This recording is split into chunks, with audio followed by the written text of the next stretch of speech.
اعوذ باللہ من الشیطان الرجیم بسم اللہ الرحمن الرحیم الحمد للہ رب العالمین الرحمن الرحیم اللہم صلی علی محمد وعلی آل محمد رب اشرح لی صدری ویسر لی امری واحلل عقدۃ من لسانی یفقہوا قولی۔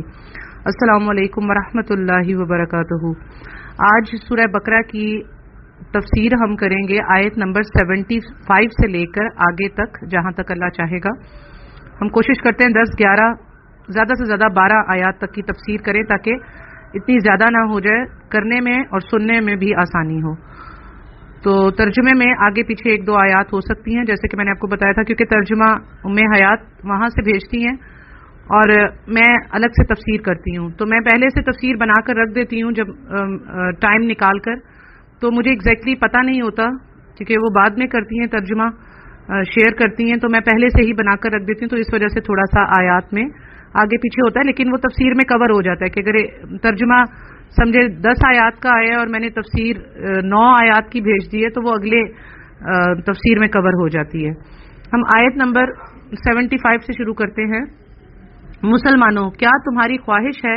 کہ یہ لوگ ایماندار بن جائیں، حالانکہ ان میں ایسے لوگ بھی ہیں جو کلام اللہ کو سن کر عقل اور علم والے ہوتے ہوئے پھر بھی بدل ڈالا کرتے ہیں۔ اب اس میں دیکھیں، یہ اللہ تعالیٰ اہل ایمان سے خطاب کر رہا ہے۔ ہم مسلمانوں سے جو ایمان کا دعویٰ کرتے ہیں ان سے اللہ تعالیٰ خطاب کر کے یہودیوں کے بارے میں بتا رہا ہے کہ تم لوگوں کو ان کے ایمان لانے کی امید ہے، اور نبی صلی اللہ علیہ وسلم بھی اس سے نبی صلی اللہ علیہ وسلم کو بھی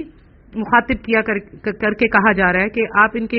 ایمان لانے کی امید تو رکھتے ہیں، لیکن ان کے پچھلے لوگوں میں ایک فرقہ ایسا بھی تھا جو کلام الہی میں جانتے بوجھتے تحریف لفظی اور معنوی اعتبار سے کر دیتا تھا، جیسے کہ آج کل کے علماء بھی ہیں جو الوسیلۃ قرآن کا عربی کا لفظ ہے جس کے وہ معنی قرب کی جگہ واسطہ ذریعہ کر دیتے ہیں اور پھر کہتے ہیں کہ ہاں قرآن تو خود کہتا ہے کہ وسیلہ مانگو۔ تو اسی طرح کیا لفظی اور معنوی اعتبار سے تحریف کر دینا جو آج ہمارے علماء بھی کرنے میں مشغول ہیں، تو اسی طرح کرتے تھے۔ تو ایسے لوگوں کے ایمان لانے کی قطعاً امید نہیں ہے۔ اللہ تعالیٰ کہہ رہے ہیں کہ تمہاری خواہش تو یہ ہے کہ لوگ ایماندار بن جائیں، تو اللہ تعالیٰ یہاں یہودیوں کی مثال دے کر بتا رہا ہے کہ وہ بھی ایسی حرکتیں کرتے تھے، تو ایسے لوگوں کے ایمان لانے کی امید نہیں ہوتے جو کہ کتاب میں تحریف کرتے ہیں، چاہے وہ لفظی ہی کیوں نہ ہو، معنی ہی کیوں نہ ہو، معنی کے اعتبار سے ہو یا لفظ کے اعتبار سے ہو، جو تحریف کرتے ہیں تو ان کے ایمان لانے کی امید نہ رکھو، وہ اس میں بڑھتے جائیں گے اور پھر وہ بد سے بدترین ہوتے چلے جائیں گے اور ایسی گمراہی کی دلدل میں پھنس جائیں گے جس سے نکل کبھی بھی نہیں سکتے۔ امت محمدیہ صلی اللہ علیہ وآلہ وسلم کے آج بہت سے علماء و مشائخ بھی بدقسمتی سے قرآن و حدیث میں تحریف کے مرتکب ہیں۔ اللہ سبحانہ تعالیٰ اس جرم سے ہم سب کو محفوظ رکھے، آمین ثم آمین۔ سورہ نساء میں بھی ہم اس کا آگے چل کر تذکرہ پڑھیں گے انشاءاللہ تعالیٰ، آگے سورہ نساء میں بھی آئے گا۔ ہم آیت نمبر 76 ہے جس کا ترجمہ، جب ایمان والوں سے ملتے ہیں تو اپنی ایمانداری ظاہر کرتے ہیں اور جب آپس میں ملتے ہیں تو کہتے ہیں کہ مسلمانوں کو کیوں وہ باتیں پہنچاتے ہو جو اللہ تعالیٰ نے تمہیں سکھائی ہیں، کیا جانتے نہیں کہ یہ تو اللہ تعالیٰ کے پاس تم پر ان کی حجت ہو جائے گی۔ اچھا، بعض یہودی کیا کرتے تھے کہ اپنے جو منافقانہ ان کا کردار ہوتا تھا اس سے دوسرے اپنے دوستوں کو کہتے تھے، دوسروں کو، کہ تم لوگ کیوں جو ہے وہ ان سے مسلمانوں سے ملتے ہو اور مسلمانوں کو کیوں وہ باتیں بتاتے ہو جو اللہ تعالیٰ نے تمہیں بتائی ہیں تمہاری کتاب میں، یعنی کہ مسلمانوں کو وہ باتیں کیوں بتاتے ہو کہ نبی صلی اللہ علیہ وآلہ وسلم کا ذکر ہے توریت میں، نبی صلی اللہ علیہ وسلم کا ذکر ہے انجیل میں، تو یہ باتیں تم کیوں بتاتے ہو؟ تو یہاں پر یہ اللہ تعالیٰ نے کیا راز فاش کر رہا ہے کہ یہ کہتے تھے یہودی اپنے دوسرے یہودی لوگوں کو کہتے تھے کہ تم جب، کیونکہ کچھ لوگ ہوتے تھے اللہ تعالیٰ ان کے ذریعے سے مسلمانوں تک خبر پہنچا دیتا تھا، کیونکہ ظاہری بات ہے مسلمان تو زیادہ تر جو ہے وہ کیا کہتے ہیں لا علم ہوتے تھے ان چیزوں سے، توریت زبور تو نہیں پڑھتے تھے وہ، تو یہ یہودی جب کچھ ملتے تھے تو وہ بتاتے تھے کہ جی توریت میں بھی نبی صلی اللہ علیہ وسلم کا ذکر ہے اور انجیل میں بھی ہے، تو دوسرے یہودی ان کو الگ سے لے جا کر کہتے تھے کہ تم ان کو وہ باتیں کیوں بتاتے ہو جو اللہ نے تمہیں تمہاری کتاب میں بتائی ہیں؟ تو اس طرح تو تم خود اپنی حجت جو ہے اللہ کے پاس قائم کر رہے ہو، اپنے خلاف ہی تم حجت قائم کر رہے ہو، تو یہ باتیں مسلمانوں کو مت بتایا کرو۔ آیت نمبر 77 ہے، کیا یہ نہیں جانتے کہ اللہ تعالیٰ ان کی پوشیدہ اور ظاہر داری سب کو جانتا ہے؟ ان میں سے بعض کیا یہ نہیں جانتے کہ اللہ تعالیٰ ان کی پوشیدگی اور ظاہر داری کو جانتا ہے؟ اللہ تعالیٰ فرماتا ہے کہ تم بتاؤ یا نہ بتاؤ، اللہ تعالیٰ کو تو ہر بات کا علم ہے، اور وہ ان باتوں کو تمہارے بتائے بغیر بھی مسلمانوں پر ظاہر فرما سکتا ہے۔ یعنی کہ تم اگر مسلمانوں کو نہیں بھی بتاؤ گے کہ توریت اور زبور میں اور انجیل میں نبی صلی اللہ علیہ وسلم کا ذکر ہے اور نام ہے، تو کیا تمہارے بتانے کی وجہ سے اللہ تعالیٰ مسلمانوں کو یا نبی صلی اللہ علیہ وسلم کو بتائے گا؟ بلکہ وہ تمہارے بتائے بغیر بھی سارا کچھ جانتا ہے اور وہ سب کچھ ظاہر کر سکتا ہے۔ آیت نمبر 78 ہے، ان میں سے بعض ان پڑھ ایسے بھی ہیں کہ جو کتاب کے صرف ظاہری الفاظ کو ہی جانتے ہیں اور صرف گمان اور اٹکل پر ہی ہیں۔ یہاں پر اللہ تعالیٰ فرما رہے ہیں کہ ان میں بعض ایسے بھی ہیں کہ جو ان پڑھ ہیں، جو کتاب کے صرف ظاہری الفاظ کو ہی جانتے ہیں۔ تو یہ ان کے اہل علم کی باتیں تھیں، لیکن جو ان پڑھ لوگ تھے وہ کتاب توریت سے تو بے خبر تھے، اور ان کو اجازت بھی نہیں ہوتی تھی کہ وہ توریت پڑھیں۔ جیسے ان کے علماء کہتے تھے کہ بھئی توریت تمہارے پڑھنے کی چیز نہیں ہے، وہ تمہیں نہیں سمجھ آئے گی، ہم تمہیں بتائیں گے کہ توریت میں کیا لکھا ہے۔ ایگزیکٹلی جیسے آج ہمارے بہت سے زیادہ تعداد میں ہیں وہ لوگ، ایسے علماء جو کہتے ہیں نہیں قرآن کو نہ پڑھنا، نہیں تو گمراہ ہو جاؤ گے، قرآن کو ہم تمہیں بتائیں گے، کیونکہ اس کے لیے بڑے علوم چاہیے ہوتے ہیں سمجھنے کے لیے، اور یہ اور وہ اور 10 چیزیں اپنی طرف سے بھی لگا کے لوگوں کو قرآن پڑھنے سے منع کرتے ہیں اور کہتے ہیں کہ نہیں تمہیں نہیں سمجھ آئے گا، یہ ہم تمہیں بتائیں گے۔ تو ایسے یہودی علماء بھی جو ہوتے تھے نا، وہ بھی عام لوگوں کو جو تھوڑے ان پڑھ ہوتے تھے تو ان کو کہتے تھے کہ بھائی ہم تمہیں بتائیں گے، پڑھنے کی بھی ضرورت نہیں ہے۔ تو جیسے ہمارے یہاں بھی منع کرتے ہیں علماء، یہ اسی طرح کرتے تھے۔ تو کیا کہہ رہا ہے اللہ تعالیٰ کہ ان میں سے بعض ایسے ان پڑھ ہیں جو کتاب کے صرف ظاہری الفاظ کو ہی جانتے ہیں اور صرف گمان اور اٹکل پر ہی ہیں، جیسے آج ہم ہیں، ہے نا، جو علماء نے بتا دیا اسی گمان کے حساب سے ہم اس بات کو سمجھتے ہیں، اور وہ اپنی طرف سے اٹکل پچھو لگاتے ہیں کہ اس کا یہ مطلب ہے، نہیں وسیلہ ظاہر ہے، قرآن سے ثابت ہے، کیونکہ وہی لفظی ایک لفظ کا معنی جو ہے وہ دوسرے طریقے سے کر دیا تو پوری آیت کا مطلب ہی چینج ہو جاتا ہے۔ تو وہ بھی اسی طرح کرتے تھے، گمان پر اور اٹکل پر ہی رہتے تھے۔ تو ایسے لوگوں کے لیے اب آگے آیت میں، آیت نمبر 79 میں آپ یہ دیکھیں کہ کیا وعید آ رہی ہے، اللہ اکبر۔ آیت نمبر 79، ان لوگوں کے لیے ویل ہے جو اپنے ہاتھوں کی لکھی ہوئی کتاب کو اللہ تعالی کی طرف کی کہتے ہیں اور اس طرح دنیا کماتے ہیں۔ ان کی ہاتھوں کی لکھائی کو اور ان کی کمائی کو ویل، ہلاکت اور افسوس ہے۔ اللہ تعالیٰ فرماتے ہیں کہ جو لوگ یہ ساری حرکتیں کرتے ہیں، اپنی طرف سے کتاب کا معنی مفہوم چینج کر کے اور ظاہری الفاظ کو چھپا دیتے ہیں یا پوشیدہ کر دیتے ہیں اس کے اصل معنوں کو، اور گمان کے اوپر وہ اپنے جو دعوے کر دیتے ہیں لوگوں کے سامنے اٹکل پر، تو ان کے لیے اللہ تعالیٰ کیا کہہ رہے ہیں؟ ویل ہے۔ اور پھر یہود و نصارہ کی طرف بھی، کیونکہ ان کی کتابوں میں تحریف ہو گئی، ان کو کہا گا کہ ان کے جو انہوں نے اپنے ہاتھوں سے بدلی ہے کتاب، ان کے بدلی ہوئی کتاب کو کہتے ہیں کہ اللہ تعالیٰ کی طرف سے ہے۔ تو ایسی دنیا کمانے والوں کے لیے اور ان کے ہاتھوں کی لکھائی کو ویل، ہلاکت اور افسوس ہے۔ یہ یہود علماء کی اکثر کر جسارت اور خوف الہی سے بے نیازی کی وضاحت ہے کہ اپنے ہاتھوں سے مسئلے گھڑتے اور بے بانگ دہل یہ باور کراتے کہ یہ اللہ تعالیٰ کی طرف سے ہے۔ اور حدیث میں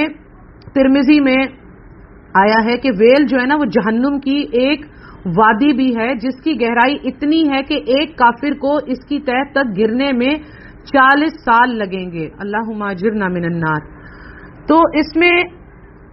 ایسے لوگ داخل کیے جائیں گے. اللہم اجرنا من النار، اللہم اجرنا من النار، اللہم اجرنا من النار، آمین. یہ لوگ کہتے ہیں کہ آیت نمبر 80 آ رہا ہے، یہ لوگ کہتے ہیں کہ ہم تو صرف چند روز جہنم میں رہیں گے.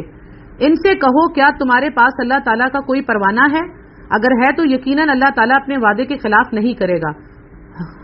ہرگز نہیں، بلکہ تم تو اللہ کے ذمے وہ باتیں لگاتے ہو جنہیں تم خود بھی نہیں جانتے. اب کیا کہتے تھے؟ یہود کہتے تھے کہ دنیا کی کل عمر جو ہے نا وہ 7,000 سال ہے اور ہم 1000 سال کے بدلے ایک دن جہنم میں رہیں گے. اور ہم یہود کہتے تھے کہ دنیا کی کل عمر 7,000 سال ہے اور ہم 1000 سال کے بدلے ایک دن جہنم میں رہیں گے. اس حساب سے صرف 7 دن جہنم میں رہیں گے. اور کچھ کہتے تھے کہ ہم نے 40 دن تک بچڑے کی عبادت کی تھی، وہ جو پچھلا ہم واقعہ پڑھ چکے ہیں نا ان کا، 40 دن بچڑے کی عبادت کی تو صرف ہم 40 دن تک جہنم میں رہیں گے. تو اللہ تعالیٰ نے ان کا جواب دیا کہ کیا تم نے اللہ سے عہد لیا ہوا ہے؟ یعنی اللہ تعالیٰ فرماتے ہیں غلط کہتے ہیں، جھوٹ کہتے ہیں. اللہ تعالیٰ کے ساتھ اس قسم کا کوئی عہد و پیمان نہیں ہے ان کا. کوئی ایسی بات اللہ تعالیٰ نے ان سے نہیں کی کہ میں تمہیں چند دنوں کے لیے جہنم میں ڈالوں گا. اور پھر آگے آیت میں اس کی وضاحت آ رہی ہے، آیت نمبر 81 میں، یقیناً جس نے بھی برے کام کیے اور اس کی نافرمانیوں نے اسے گھیر لیا تو وہ ہمیشہ کے لیے جہنمی ہے. ٹھیک ہے، کیا کہا؟ ہمیشہ کے لیے جہنمی ہے. یہاں پر بات اللہ تعالیٰ نے کلیئر کر دی کہ جس نے بھی برے کام کیے، تو مطلب جو اللہ کی کتاب میں تحریف کر دیتے ہیں اور اپنی طرف سے باتیں ڈال دیتے ہیں، تو کیا ایسے نافرمانوں کو اللہ تعالیٰ 40 دن یا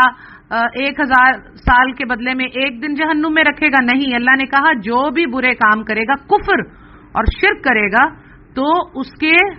سارے اعمال ضائع اور اس کے لیے ہمیشہ کے لیے جہنم ہے. اللہم اجرنا من النار، اللہم اجرنا من النار، اللہم اجرنا من النار، آمین. آیت نمبر 82 میں ہے، اور جو لوگ ایمان لائیں اور نیک کام کریں وہ جنتی ہیں جو جنت میں ہمیشہ رہیں گے. اللہم انا اسألوک جنت الفردوس، اللہم انا نسألوک جنت الفردوس، اللہم انا اسألوک جنت الفردوس. اسألو کا مطلب ہے اللہ مجھے جنت الفردوس عطا فرما، اور نسألو جمع کا صیغہ ہے ہم سب کو. آمین. آیت نمبر 83 ہے، اور جب ہم نے بنی اسرائیل سے وعدہ لیا کہ تم اللہ تعالیٰ کے سوا دوسرے کی عبادت نہ کرنا اور ماں باپ کے ساتھ اچھا سلوک کرنا، اسی طرح قرابت داروں، یتیموں اور مسکینوں کے ساتھ اور لوگوں کو اچھی باتیں کہنا، نمازیں قائم رکھنا اور زکوٰۃ دیتے رہا کرنا، لیکن تھوڑے سے لوگوں کے علاوہ تم سب پھر گئے اور منہ موڑ لیا. دیکھیں میں نے آپ کو پہلے بھی بتایا تھا جیسے ہم پر نماز فرض ہے، زکوٰۃ ہے، روزے ہیں، اسی طرح بنی اسرائیل کو بھی نماز کا اور زکوٰۃ کا حکم تھا. لیکن سب سے پہلے توجہ کی بات یہ ہے کہ اللہ تعالیٰ بنی اسرائیل سے کیا کہہ رہا ہے کہ اللہ تعالیٰ کے سوا کسی دوسرے کی عبادت نہ کرنا، اور پھر دوسرا ان کو کیا حکم دے رہا ہے کہ ماں باپ کے ساتھ اچھا سلوک کرنا. ٹھیک ہے نا؟ تو یہاں اس بات سے پتا چلا کہ اللہ تعالیٰ نے اپنے ساتھ شرک نہ کرنے کو حرام قرار دیا. اور دوسری بات فوراً اللہ تعالیٰ نے کیا کہی ہے کہ اپنے ماں باپ کے ساتھ حسن سلوک کرنا. اللہ تعالیٰ کی عبادت کے بعد دوسرے نمبر پر والدین کی اطاعت و فرما برداری اور ان کے ساتھ حسن سلوک کی بات کو واضح کر دیا گیا ہے. جس طرح اللہ تعالیٰ کی عبادت بہت ضروری ہے، اسی طرح اس کے بعد والدین کی اطاعت بھی بہت ضروری ہے، الا یہ کہ اگر وہ کوئی بات شریعت کے خلاف کرے، اور اس میں کوتاہی کی کوئی گنجائش نہیں ہے. اور قرآن میں اور بھی بہت سے مقامات پر اللہ تعالیٰ نے اپنی عبادت کے بعد دوسرے نمبر پر والدین کی اطاعت کا ذکر کیا ہے، اس کی اہمیت کو واضح کر دیا ہے. پھر اللہ تعالیٰ نے اس کے بعد رشتہ داروں، یتیموں اور مساکین کے ساتھ حسن سلوک کا حکم دیا ہے، جیسا کہ نبی صلی اللہ علیہ وآلہ وسلم نے بھی مسلمانوں کو یہ بتا دیا کہ رشتہ داروں کے حقوق کیا ہیں، یتیموں مسکینوں کے کیا حقوق ہیں، اور نماز کی کیا اہمیت ہے، زکوٰۃ کی کیا اہمیت ہے. تو یہ ہمیں پتہ چلتا ہے کہ اس سے پہلے بنی اسرائیل میں بھی شریعتوں میں بھی یہ سب چیزیں موجود رہی ہیں، نمازیں بھی، زکوٰۃ بھی، ہر چیز، لیکن انہوں نے کتابوں میں تحریف کر کے ان چیزوں کو بدل ڈالا۔ آیت نمبر 84 ہے، اور جب ہم نے تم سے وعدہ کر لیا کہ آپس میں خون نہ بہانا، قتل نہ کرنا اور آپس والوں کو جلا وطن نہ کرنا، تم نے اقرار کیا اور تم اس کے شاہد بنے۔ اللہ تعالیٰ بنی اسرائیل کو کہہ رہا ہے کہ ہم نے تم سے وعدہ لیا تھا کہ آپس میں ایک دوسرے کو قتل نہ کرنا، نہ حق خون نہ بہانا، اور کسی کو تمہیں حق نہیں ہے کہ جلا وطن کرو، اور پھر تم سب لوگوں نے کیا کیا؟ اقرار کیا، اور تم اس کے شاہد، یعنی اس کے شاہد بنے، یعنی اس کے گواہ بنے۔ پھر آیت نمبر 85 ہے، لیکن پھر بھی تم نے آپس میں قتل کیا اور آپس کے ایک فرقے کو جلا وطن بھی کیا، اور گناہ اور زیادتی کے کاموں میں ان کے خلاف دوسرے کی طرفداری کی۔ ہاں، جب وہ قیدی ہو کر تمہارے پاس آئے تو تم نے ان کے فدیے دیے، لیکن ان کا نکالنا جو تم پر حرام تھا اس کا کچھ خیال نہ کیا۔ کیا بعض احکام پر ایمان رکھتے ہو اور بعض کے ساتھ کفر کرتے ہو؟ تم میں سے جو بھی ایسا کرے اس کی سزا اس کے سوا کیا ہو کہ دنیا میں رسوائی اور قیامت کے دن سخت عذاب کی مار، اور اللہ تعالیٰ تمہارے اعمال سے بے خبر نہیں۔ اچھا، اس میں معاملہ یہ ہے کہ یہود میں مدینہ میں بھی جو ہے نا 3 قبیلے تھے یہودیوں کے، اور اس سے پہلے بھی جو یہودیوں کے آپس میں قبیلے ہوا کرتے تھے اس میں جو مشہور تھا وہ بنو قیناقہ، بنو نذیر اور بنو قریظ، یہ بھی آپس میں اکثر کر لڑتے رہتے تھے۔ تو بنو قریظ اوس کے حلیف بن جاتے تھے اور بنو قیناقہ اور بنو نذیر خزرج کے حلیف بن جاتے تھے، اور جنگ میں یہ اپنے حلیفوں ساتھیوں کی مدد کرتے اور اپنے ہی ہم مذہب یہودیوں کو قتل کرتے تھے، اور ان اپنے ہی یہودیوں کے گھروں کو لوٹتے انہیں جلا وطن کر دیتے تھے، جبکہ توریت کے مطابق ایسا کرنا ان کے لیے حرام تھا۔ لیکن پھر کیا کرتے تھے؟ بعد میں انہی یہودیوں کو جب وہ مغلوب ہو جاتے تھے اور قیدی بن جاتے تھے تو پھر خود ہی ان کا فدیہ دے کر انہیں چھڑواتے، اور پھر کہتے کہ ہمیں تو توریت میں یہی حکم دیا گیا ہے۔ تو ان آیات میں یہودیوں کے اسی کردار کو بیان کیا گیا ہے کہ انہوں نے شریعت کو موم کی ناک بنا لیا تھا، جیسے آج ہمارے علماء نے اور ہم سب نے بھی مل کر بنا لیا ہے۔ بعض چیزوں پر ایمان لے آتے ہیں اور بعض چیزوں کو ہم ترک کر دیتے ہیں، یعنی کہ نماز پڑھ رہے ہیں لیکن رفع دین نہیں کریں گے، ٹھیک ہے، جو ہے نماز پڑھ رہے ہیں تو 7 ہڈیوں پہ سجدے کا حکم نبی صلی اللہ علیہ وسلم کو دیا ہے۔ عورتیں جو ہیں وہ اپنے شوہروں کی مسلک پرستی کی وجہ سے ظاہری بات ہے مغلوب ہیں ان کی، تو وہ کہتی ہیں جی ہم تو کونیاں زمین پر لگا کے سمٹ کے نماز پڑھیں گی، جبکہ اللہ تعالیٰ نے حکم دیا نبی صلی اللہ علیہ وسلم کو کہ 7 ہڈیوں پہ سجدہ کرنا ہے، لیکن وہ 9 ہڈیوں پہ سجدہ کرتی ہیں۔ تو مطلب کچھ پر عمل کرتی ہیں، کچھ پر نہیں کرتی۔ تو ہم بھی کیا کرتے ہیں؟ ٹھیک ہے جی، کلمہ پڑھا ہے، سب ٹھیک ہے، پردہ نہیں کریں گے، کیا کرتے ہیں؟ کچھ پر ایمان لاتے ہیں اور کچھ کو ترک کر دیتے ہیں۔ تو اسی طرح یہودی بھی کیا کرتے تھے کہ شریعت کے کسی حکم پر تو عمل کر لیتے اور کسی وقت جو ہے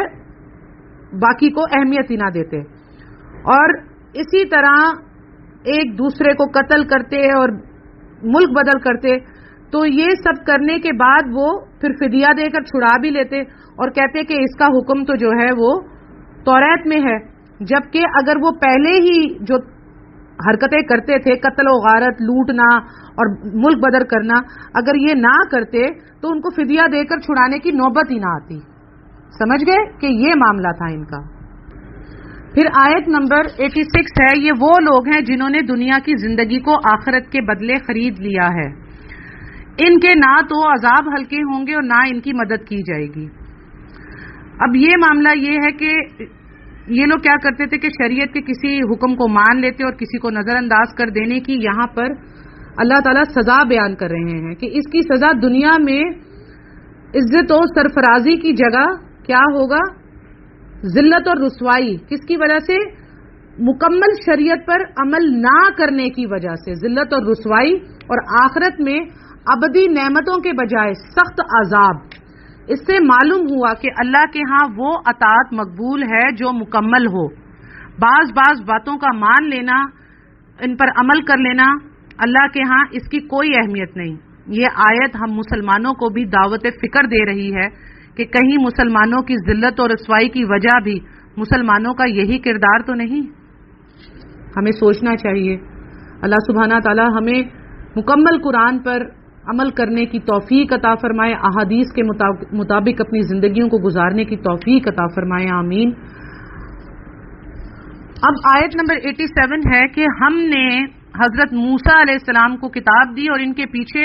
اور رسول بھیجے، اور ہم نے حضرت عیسیٰ ابن مریم کو روشن دلیلیں دیں اور روح القدس سے ان کی تائید کروائی، لیکن جب کبھی تمہارے پاس رسول وہ چیز لائے جو تمہاری طبیعتوں کے خلاف تھی تو تم نے جھٹ سے تکبر کیا